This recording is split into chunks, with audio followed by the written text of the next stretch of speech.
Hello दोस्तों, welcome. स्वागत है आपका आपके अपने YouTube channel Anjani commerce classes में। मैं हूं आपका दोस्त एस के गुप्ता। आइए देखते हैं आज हम कौन से टॉपिक पर चर्चा करने वाले हैं।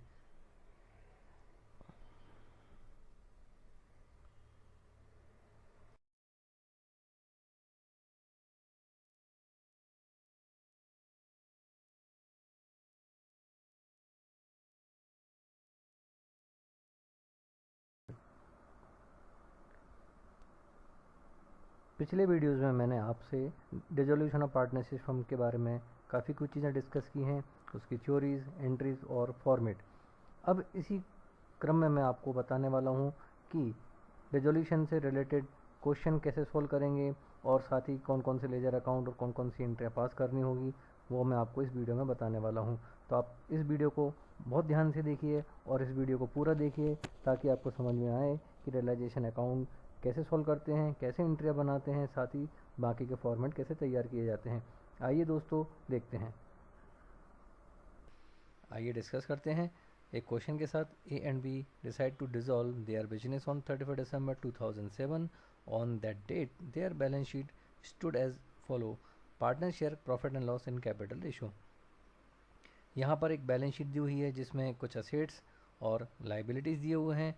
अब हम बढ़ते हैं। एडजस्टमेंट क्या है? गुडविल रियलाइज्ड 6000, गुडविल से 6000 रुपये वसूल हुए।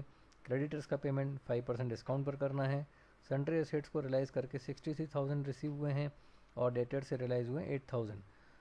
रियलाइजेशन पर एक्सपेंसेस 500 रुपये हुए हैं। हम इसमें रियलाइजेशन अकाउंट के साथ साथ बाकी के जो लेजर हैं वो कैसे बनाएंगे वो मैं आपको बताता हूँ। तो एक बार क्वेश्चन को थोड़ा ध्यान से देख लीजिए।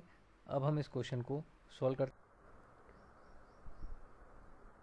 इस क्वेश्चन का सॉल्यूशन समझने से पहले मैं आपसे रिक्वेस्ट करूंगा कि जो पिछली साइड पे जो क्वेश्चन था उसको आप नोट डाउन कर लीजिए ताकि आपको समझ में आए कि मैं कौन कौन सी एंट्रियाँ किस तरीके से बना रहा हूँ और कौन से फॉर्मेट बनाऊँगा, ताकि उन अमाउंट्स को आप तुरंत देखते जाएं।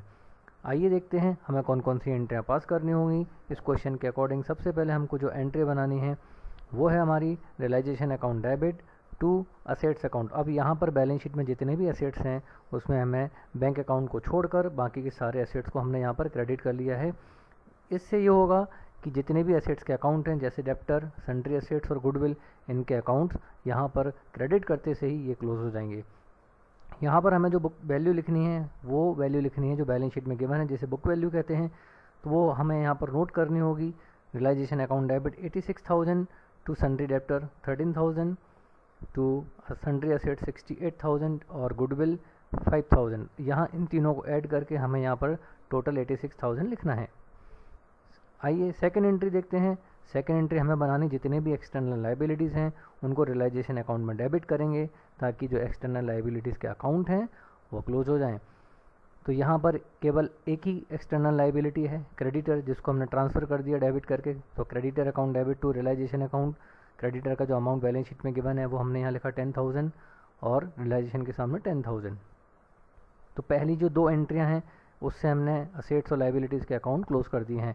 अब हमें थर्ड जो एंट्री पास करनी है वो असेट्स को सेल आउट करने की एंट्री है।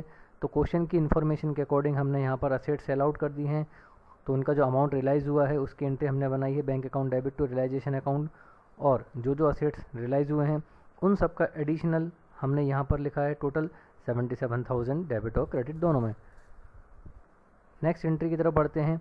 यहाँ पर हमें लाइबिलिटीज़ का पेमेंट करना है। तो क्वेश्चन के अकॉर्डिंग क्रेडिटर का पेमेंट 5% डिस्काउंट पर करना था। क्रेडिटर की वैल्यू है 10,000, 5% यानी 500 माइनस करके 9,500 हमें लाइबिलिटी का पेमेंट करना है। तो यहाँ पर हमने पेमेंट करने की एंट्री पास की, realisation account debit to bank account 9,500 और 9,500। क्वेश्चन की इन्फॉर्मेशन के अकॉर्डिंग रियलाइजेशन एक्सपेंसेस 500 पे हुए हैं, तो रियलाइजेशन एक्सपेंसेस को पे करने की entry realisation account debit to bank account 500। अब क्वेश्चन में बाकी के एडजस्टमेंट नहीं है, जैसे किसी पार्टनर ने एसेट्स टेक ओवर नहीं किया है और कोई लाइबिलिटी टेक ओवर नहीं की है, ना ही कोई अनरिकॉर्डेड एसेट्स और लाइबिलिटी से रिलेटेड एडजस्टमेंट है। तो यहाँ पर हमें उन सारी एंट्रियों को पास नहीं करना है। अब हमें यहाँ पर लास्ट एंट्री पास करनी है रियलाइजेशन से रिलेटेड सारी एंट्रियां करने के बाद आखिर में हमें रियलाइजेशन अकाउंट को क्लोज़ करना होगा। क्लोज़ करने के लिए उसका डेबिट और क्रेडिट दोनों का प्लस माइनस ऐड करने के बाद प्लस माइनस करके हमें इसका डिफरेंस अमाउंट निकालना होगा। अब इस क्वेश्चन की में पोस्टिंग के करने के बाद हमने जो फाइनल आंसर निकाला वो है रियलाइजेशन अकाउंट में डेबिट का अमाउंट ज़्यादा है और क्रेडिट साइड का टोटल कम है, तो ऐसी सिचुएशन में जो है वो लॉस हुआ है। अब इस लॉस अमाउंट को हमें उनके कैपिटल अकाउंट में ट्रांसफ़र करना होगा, जिसके लिए हमें एंट्री बनानी होगी एज कैपिटल अकाउंट डेबिट, बीस capital account debit to realisation account. Realisation का जो लॉस अमाउंट है वो है 9000, जिसको कि हमने उनके कैपिटल रेशियो यानी 1:2 के रेशियो में बांट दिया है। तो ए का कैपिटल अकाउंट डेबिट हुआ 3000 रुपीज़ से और बी का जो कैपिटल अकाउंट हुआ डेबिट 6000 रुपीज़ से, और टोटल लॉस अमाउंट है 9000 रुपीज़। रियलाइजेशन की प्रोसेस पूरी करने के बाद हमें उसके लोन अकाउंट का पेमेंट करना होगा जो कि बैलेंस शीट में गिवन है। तो ए का जो लोन अमाउंट है वो बैलेंस शीट में गिवन है 18000, तो हमें यहाँ पर उसका लोन पे करना होगा। तो as loan account debit to bank account जिसका कि पेमेंट हुआ है 18000 रुपीज़, वो हमने यहाँ डेबिट और क्रेडिट दोनों तरफ 18000 का अमाउंट नोट डाउन कर दिया। लोन अकाउंट बनाने के बाद हमें यहाँ पर कैपिटल अकाउंट तैयार करने होंगे, और कैपिटल अकाउंट को तैयार करने के बाद जो उसका फाइनल अमाउंट आया वो कैसे आया, जो कि आप आगे आने वाली स्लाइड पे देखेंगे, जहाँ पर मैंने लोन अकाउंट और कैपिटल अकाउंट समझाया है। तो वहाँ पर कैपिटल का जो बैलेंस अमाउंट है वो हमें पे करना है। तो यहाँ पर उनके कैपिटल अकाउंट का बैलेंस पे करने के लिए हमें एंट्री पास करनी होगी एज कैपिटल अकाउंट डेबिट, बीस capital account debit to bank, जिसमें ए का पेमेंट हुआ 17000, बी का पेमेंट हुआ 34000, यानी टोटल 51000 हमने बैंक अकाउंट थ्रू पे किया है। तो इस तरीके से इस क्वेश्चन से रिलेटेड एंट्रियाँ कौन कौन सी बनेंगी वो मैंने आपको बताया। अगली स्लाइड में मैं आपको बताता हूँ रियलाइजेशन अकाउंट का फॉर्मेट, लेजर पोस्टिंग, साथ ही लोन अकाउंट कैसे बनेगा और बैंक अकाउंट कैसे बनेगा। आइए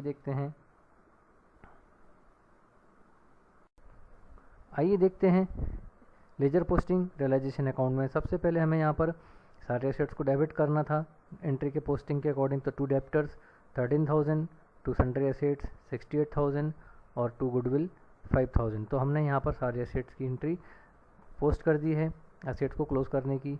अब हमें यहाँ लाइबिलिटी की सेकंड एंट्री की पोस्टिंग करनी है। तो बाय क्रेडिटर हमने यहाँ पर क्रेडिटर को बुक वैल्यू पर ट्रांसफ़र कर दिया 10000 रुपीज़।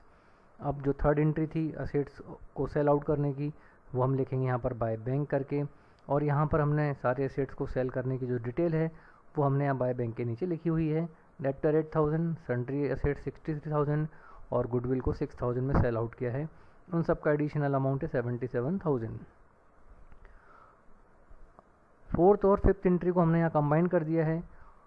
तो यहाँ पर हमने लाइबिलिटी और एक्सपेंसेस को पे कर दिया है टू बैंक करके, और जिसमें क्रेडिटर का पेमेंट हुआ 9500 और एक्सपेंसेस का पेमेंट हुआ 500। तो टोटल जो पेमेंट है वो है 10000 रुपीज़। जैसा कि मैंने आपको बताया इस क्वेश्चन में और अदर एडजस्टमेंट नहीं है, तो हमें उनकी एंट्री और पोस्टिंग दोनों ही नहीं करनी होगी। अब हमें यहाँ पर सिर्फ इसका जो डिफरेंस अमाउंट है वो कैलकुलेट करना होगा। उस डिफरेंस अमाउंट को हम लॉस हुआ है तो हमें यहाँ लिखना होगा बाय पार्टनर कैपिटल। उस लॉस को हम यहाँ दोनों पार्टनर्स में उनके कैपिटल रेशियो में डिस्ट्रीब्यूट कर देंगे।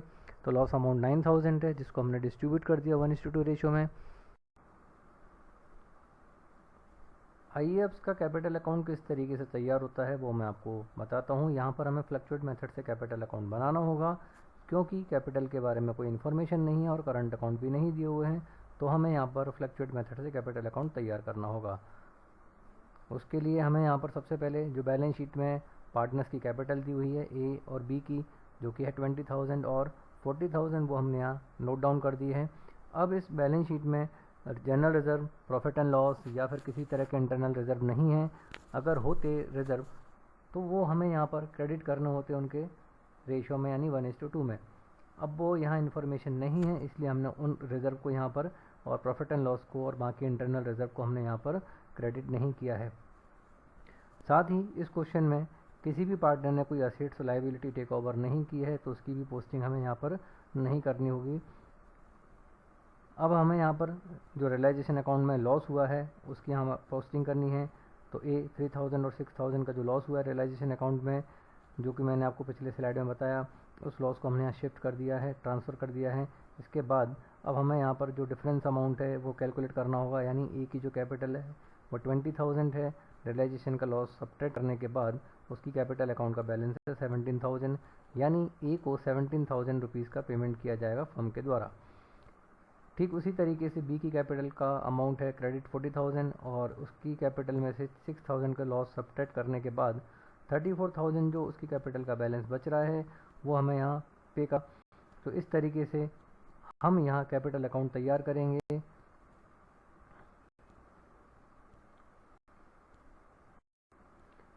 अब इस क्वेश्चन में बैलेंस शीट में ए का जो लोन दिया हुआ था उसके लिए हमें इस लोन अकाउंट तैयार करना होगा। बहुत ही आसान है। यहाँ पर सबसे पहले हमें उसका जो लोन अमाउंट का बैलेंस है वो लिखना होगा, बैलेंस ब्रॉट डाउन करके बाय बैलेंस ब्रॉट डाउन, और जो लोन अमाउंट है वो हमें यहाँ लिख ली होगी। तो बैलेंस शीट में लोन अमाउंट 18,000 गिवन है, वो हमने यहाँ लिखी है। अब इस लोन अमाउंट को हम यहाँ टू बैंक करके पेमेंट कर देंगे, तो हमने यहाँ टू बैंक करके उसका पेमेंट कर दिया 18,000। तो ये सिंपल एज लोन अकाउंट इस तरीके से तैयार होगा। अब हमें यहाँ पर लास्ट बैंक अकाउंट तैयार करना है। तो बैंक अकाउंट का जो बैलेंस शीट में गिवन है वो हमने यहाँ पर नोट डाउन कर दिया 2,000 रुपीज़। अब जो लेजर हमने बनाए हैं उस लेजर की हमें पोस्टिंग करनी होगी यहाँ पर, और क्रॉस पोस्टिंग करनी होगी बैंक से रिलेटेड। तो सबसे पहले जो असेट्स का जो सेल अमाउंट था वो हमने यहाँ लिखा 77,000। लाइबिलिटीज़ और एक्सपेंसेस का जो पेमेंट अमाउंट था वो हमने यहाँ नोट किया 10,000। पार्टनर्स का जो लोन अमाउंट था जिसका पेमेंट होना है 18,000 वो हमने किया। और साथ ही कैपिटल अकाउंट में ए का जो कैपिटल पे करना था 17,000 और बी का जो कैपिटल पे करना था 34,000 वो हमने यहाँ नोट डाउन किया। इसके बाद दोनों तरफ का टोटल जब हम करेंगे तो दोनों तरफ का जो टोटल है वो इक्वल होना चाहिए, तभी बैंक अकाउंट सही माना जाएगा। तो इस तरीके से बाकी के लेजर हमने तैयार किए।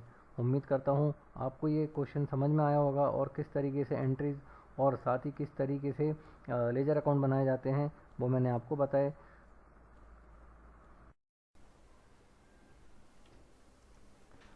Thank you for watching this video. अगर आपको मेरा ये वीडियो पसंद आया हो तो आप मेरे वीडियो को लाइक करिए, मेरे चैनल को सब्सक्राइब करना मत भूलिएगा और बेल आइकन को प्रेस करिएगा। आप प्लीज़ मेरे वीडियो को पूरा एंड तक देखें ताकि आपको पूरा टॉपिक बिल्कुल समझ में आए। मैं कोशिश करता हूँ कि आपके लिए जो वीडियोज़ हैं वो सरल और सिंपल लैंग्वेज में लेकर आऊँ ताकि आपको समझने में आसानी हो। तो प्लीज़ आप वीडियो को पूरा देखिए और चैनल को सब्सक्राइब कीजिए। Thank you. आप अपना ध्यान रखिएगा। Okay, take care, bye.